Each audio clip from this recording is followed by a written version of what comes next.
आबकारी नीति से जुड़े मामले में गिरफ्तार दिल्ली के मुख्यमंत्री अरविंद केजरीवाल को ईडी की रिमांड खत्म होने पर राउज एवेन्यू कोर्ट में पेश किया गया, जहां से सीएम केजरीवाल को 15 दिनों की न्यायिक हिरासत में भेजा गया। बता दें कि सीएम केजरीवाल की मुश्किलें अब कम होने का नाम नहीं ले रही। वहीं पंजाब के स्वास्थ्य मंत्री बलबीर सिंह से इस मामले को लेकर बातचीत की हमारे संवाददाता देवेश कुमार ने।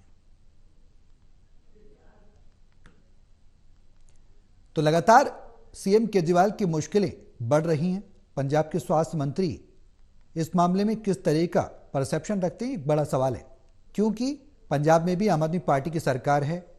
ऐसे में सीएम केजरीवाल को ईडी की रिमांड खत्म होने पर राउज एवेन्यू कोर्ट में पेश किया गया था, जहां से मुख्यमंत्री केजरीवाल को 15 दिनों की न्यायिक हिरासत में भेजा गया। रिपोर्ट देखिए।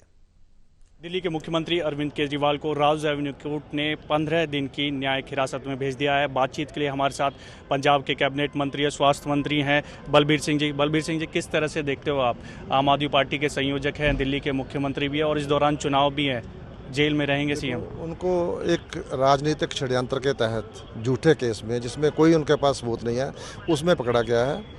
और बिल्कुल जिन लोगों ने पैसे दिए हैं, शरद चंद्र रेड्डी 60 करोड़ दिया किसको है? बीजेपी को। उसकी डॉक्यूमेंट्री एविडेंस है। ना तो शरद चंद्र के खिलाफ कोई ईडी कार्रवाई कर रही है, ना उनके जो बीजेपी के प्रेसिडेंट है उनके खिलाफ कर रही है।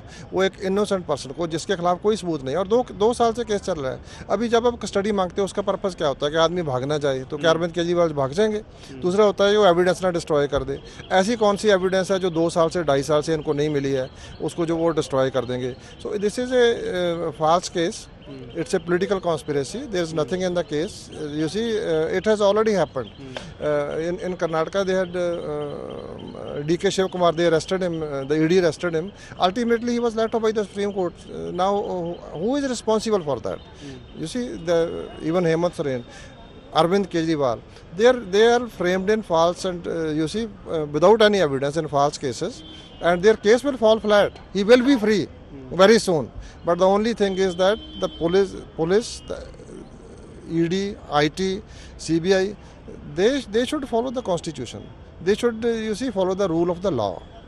And BJP, you see, I'm not saying it. The Supreme Court said it, that the law they bring in regarding the election bonds, that is unconstitutional. So the central government has done something unconstitutional. Here he is being accused of something.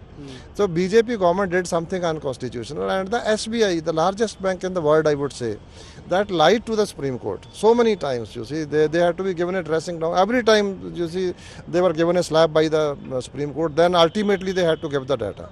So similarly for the Election Commission, you see, they should explain, they should ensure a level playing field. The judiciary, I request them with folded hands, judiciary and the Election Commission, they should ensure a level playing field.